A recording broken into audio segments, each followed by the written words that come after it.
Plus one ഹ്യൂമാനിറ്റീസിന് ട്യൂഷന് പോകണം ഈ ഒരു സംശയം പല കുട്ടികൾക്കും ഉണ്ട്. എന്തുകൊണ്ട് പ്ലസ് വൺ ഹ്യൂമാനിറ്റീസ് വിദ്യാർത്ഥികൾ ട്യൂഷന് പോകണം, തുടക്കം മുതലേ പഠിക്കുക എന്നുള്ള കാര്യമാണ് നമ്മൾ പറയുന്നത്. Welcome to EduPod plus one commerce and humanities. It's me Nafi. മക്കളെ, നിങ്ങൾക്കറിയാം SSLCയെ പോലെയല്ല പ്ലസ് വണ്.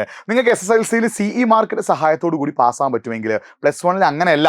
നിങ്ങളുടെ റിട്ടേൺ എക്സാമിൽ, നിങ്ങളുടെ എഴുത്തു പരീക്ഷയിൽ 30% അഥവാ 30% മിനിമം മാർക്ക് നിങ്ങൾ എന്ത് ചെയ്യണം, നേടാൻ തയ്യാറാണോ? നിങ്ങളുടെ റിട്ടേൺ എക്സാം അഥവാ നിങ്ങളുടെ എഴുത്തു പരീക്ഷയിൽ 30%, അതായത് 60 മാർക്കിന്റെ വിഷയമാണെങ്കിൽ 18 മാർക്കും 80 മാർക്കിന്റെ വിഷയമാണെങ്കിൽ 24 മാർക്കും ഒരു കൊല്ലം, അതായത് 2 കൊല്ലത്തേക്ക് 48, 36 മാർക്ക് എഴുതിയെടുത്താൽ മാത്രമേ നിങ്ങൾക്ക് എന്ത് ചെയ്യാൻ പറ്റുള്ളൂ, പാസ്സാവാൻ പറ്റുള്ളൂ. 30% മിനിമം മാർക്ക് നിങ്ങൾ എന്ത് ചെയ്യണം, എഴുതിയെടുക്കണം. 30% മിനിമം മാർക്ക് നിങ്ങൾ എന്ത് ചെയ്യണം, എഴുതിയെടുക്കണം. എന്നാൽ മാത്രമേ നിങ്ങൾക്ക് പാസ്സാവാൻ പറ്റൂ. അതാണ് ഒന്നാമത്തെ റിയാലിറ്റി. അപ്പോൾ ബാക്കി റിയാലിറ്റി ഞാൻ പറഞ്ഞുതരാം. So once again welcome to EduPod plus one commerce and humanities. It's me Nafi. അപ്പോൾ ഇത്രയും മാർക്ക് നിങ്ങൾ എഴുതിയെടുക്കണമെങ്കിൽ നിങ്ങൾ മറ്റൊരു കാര്യം, നിങ്ങൾ റോഡ് മാപ്പ് നോക്കുകയാണെങ്കിൽ പ്ലസ് വൺ വിദ്യാർത്ഥികൾക്ക് മിക്കവാറും ഓണം എക്സാം ഉണ്ടാകാൻ ചാൻസ് ഇല്ല. August 10 most probably Onam exam നടക്കുക. ആ സമയത്ത് മക്കളെ, നിങ്ങൾക്ക് ഓഗസ്റ്റ് 10 ഓണം എക്സാം നടക്കുന്ന സമയത്ത് നിങ്ങളുടെ സ്കൂളിലെ ട്രാൻസ്ഫറും ബാക്കി കാര്യങ്ങളൊക്കെ കഴിഞ്ഞിട്ട് സ്കൂളൊന്ന് ശരിക്കും റൺ ചെയ്ത് തുടങ്ങണേ ഒരു ജൂലൈ 2nd വീക്കെങ്കിലാവും. അപ്പം ഈ സമയത്ത് ഓഗസ്റ്റിൽ ഓണം എക്സാം നടക്കുക എന്നുള്ളൊരു പോസിബിലിറ്റി ഇല്ല. പക്ഷെ ആ സമയത്ത് നിങ്ങൾ class test, mid term exam, അങ്ങനെ പല പേരിലായിരിക്കും ഈ സമയത്ത് എന്ത് നടക്കുക, എക്സാം നടക്കുക. അപ്പം മക്കളെ, നിങ്ങൾ ശ്രദ്ധിക്കേണ്ടത്, ഓണം എക്സാം കഴിഞ്ഞാൽ നിങ്ങൾ ആദ്യമായിട്ട് എഴുതാൻ പോകുന്ന എക്സാം ഏതാ? ക്രിസ്മസ് എക്സാമാണ്. ഡിസംബറിൽ നടക്കാൻ പോകുന്ന ക്രിസ്മസ് എക്സാമിന് നിങ്ങൾക്ക് ആകെ ഉള്ളതിൻ്റെ 70% ചാപ്റ്റേഴ്സ് പഠിക്കാനുണ്ടാവും. അപ്പൊ ക്രിസ്മസ് എക്സാം വരെ മിക്കവാറും പ്ലസ് വൺ കുട്ടികൾ സ്കൂളിലെ ക്ലാസ്സൊന്നും ശ്രദ്ധിക്കില്ല, തുടക്കം മുതലേ പഠിക്കില്ല. എന്നിട്ട് അവരിങ്ങനെ ഒരു മൂഡിലായിരിക്കും. അപ്പം അത് കാരണം അവർക്ക് 70% ചാപ്റ്റേഴ്സ് പെൻഡിങ് ആയി നിൽക്കുകയാണ്.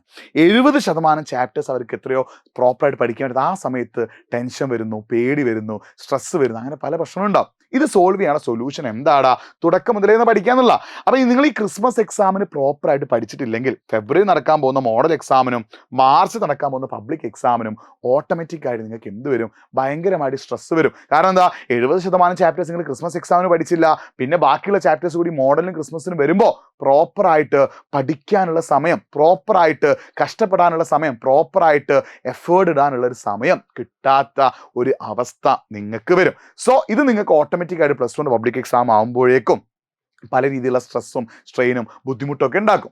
ഇത് സോൾവ് ചെയ്യാനായിട്ട് നിങ്ങൾക്ക് ചെയ്യണം. നിങ്ങൾ ശ്രദ്ധിക്കണേ, പ്ലസ് വൺ നിങ്ങൾക്ക് സോഷ്യോളജി മാത്രം 10 chapters, politics 20 chapters, economics 17 chapters, history 10 chapters, ജോഗ്രഫിയിൽ 20 ചാപ്റ്റേഴ്സ്, ഇംഗ്ലീഷിൽ 5 യൂണിറ്റ്, ഇത്രയും സബ്ജക്റ്റിൽ ഇത്രയും ചാപ്റ്റേഴ്സ് ഒക്കെ പഠിക്കാനുണ്ട്.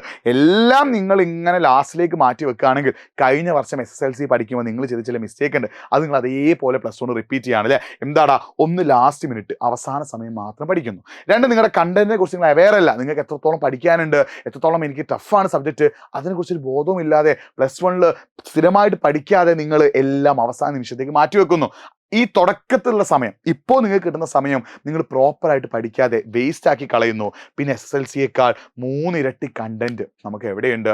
പ്ലസ് വണ്ണ് പഠിക്കാനുണ്ട്. SSLCയേക്കാൾ 3 ഇരട്ടി കണ്ടന്റ് നിങ്ങൾക്ക് എവിടെ പഠിക്കാനുണ്ട്? പ്ലസ് വണ്ണ് പഠിക്കാനുണ്ട്.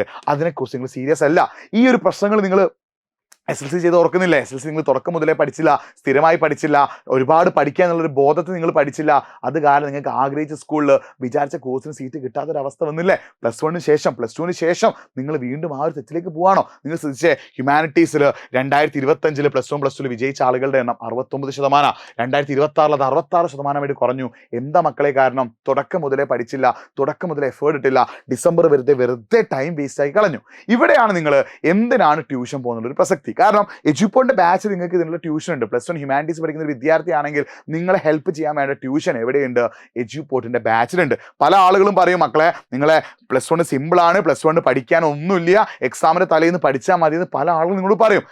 100-ൽ 1-2 ആളുകൾ മാത്രമായിരിക്കും എക്സാമിന് തലേന്ന് പഠിച്ച് രക്ഷപ്പെട്ടത്. അവരായിരിക്കും നിങ്ങളോട് പറയാ.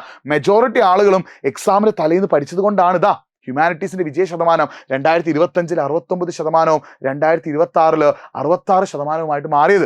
ഈ ഒരു തെറ്റ് നിങ്ങൾ ചെയ്യരുത് മക്കളെ. ഈ ഒരു തെറ്റ് നിങ്ങൾ ഇനി ചെയ്യരുത്.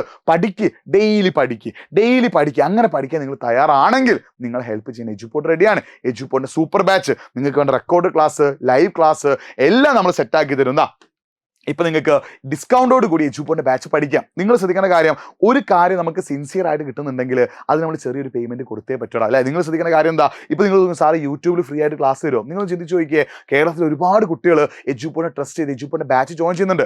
അവർക്ക് വേണ്ട മുഴുവൻ ഫീച്ചേഴ്സ് നമുക്ക് കൊടുക്കാൻ പറ്റുക എജ്യൂപോണിൻ്റെ ബാച്ചിലാണ്. റെക്കോർഡർ ക്ലാസ് ആയിട്ട്, ലൈവ് ക്ലാസ് ആയിട്ട്, നിങ്ങൾക്ക് നോട്ട്, സ്റ്റഡി മെറ്റീരിയൽസ്, PYQ, നിങ്ങൾക്ക് എന്തൊക്കെ വേണോ എല്ലാം നമുക്ക് തരാൻ പറ്റുക എജ്യൂപോർട്ടിൻ്റെ ഏത് ബാച്ചിലാണ്?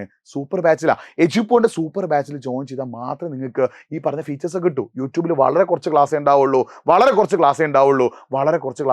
ശരിക്കും യൂട്യൂബ് ക്ലാസ് എന്ന് പറഞ്ഞാൽ എല്ലാം പഠിച്ച ആളുകൾക്ക് റിവൈസ് ചെയ്യാനുള്ള ക്ലാസ്സാണ്. നിങ്ങൾക്ക് അടിപൊളിയായിട്ട് പഠിക്കണമെങ്കിൽ എജ്യൂപോണിൻ്റെ സൂപ്പർ ബാച്ചിൽ ജോയിൻ ചെയ്തേ പറ്റൂ. സൂപ്പർ ബാച്ച് ജോയിൻ ചെയ്ത് നിങ്ങൾ എന്താ ചെയ്യേണ്ടത്? കമൻറ്റ് ബോക്സിലെ ഫോം നമ്മൾ എന്ത് ചെയ്തിട്ടുണ്ട്, ഒരു പിൻ ചെയ്ത് വെച്ചിട്ടുണ്ട്. ആ ഫോം ഫില്ല് ചെയ്യുക. അല്ലെങ്കിൽ nafi.eduport എന്ന ഇൻസ്റ്റാഗ്രാം പേജിലേക്ക് ഒന്ന് മെസ്സേജ് അയച്ചോ, ഞാൻ പറഞ്ഞു തരാം എങ്ങനെ പഠിക്കുന്നത്. അപ്പം nafi.eduport എന്ന ഇൻസ്റ്റാഗ്രാം പേജിലേക്ക് ഒന്ന് മെസ്സേജ് അയക്കുകയോ അല്ലെങ്കിൽ കമൻറ്റ് ബോക്സിലെ ഫോം ഒന്ന് ഫില്ല് ചെയ്യുകയോ ചെയ്യുക. നമ്മുടെ ടീം നിങ്ങളെ വിളിച്ച് കാര്യങ്ങളൊക്കെ പറഞ്ഞു കേട്ടോ. മക്കളെ +1 ആണ്, ട്യൂഷൻ അത്യാവശ്യമാണ്. കാരണം നിങ്ങൾ ഡിസംബർ വരെ പഠിക്കാത്ത സമയം വേസ്റ്റ് ആക്കും. ആ വേസ്റ്റ് ആക്കുന്ന സമയം നിങ്ങൾക്ക് നമ്മുടെ എജ്യൂപോണിൻ്റെ ബാച്ചിൽ തുടക്കം മുതലേ പഠിച്ചിട്ട് എന്ത് ചെയ്യാം, ഏറ്റവും ബെസ്റ്റ് റിസൾട്ട് ഉണ്ടാക്കാൻ പറ്റും. സോ ട്യൂഷൻ ഏറ്റവും നല്ലതാണ്. നന്നായി പഠിക്കാൻ ഇൻട്രസ്റ്റ് ഉണ്ടെങ്കിൽ nafi.eduport മെസ്സേജ് അയക്കുകയോ കമൻറ്റ് ബോക്സിലെ ഫോം ഒന്ന് ഫില്ല് ചെയ്യുകയോ ചെയ്യാം. മറ്റൊരു വീഡിയോയുമായിട്ട് വീണ്ടും കാണാം. It's me Nafi signing off. By.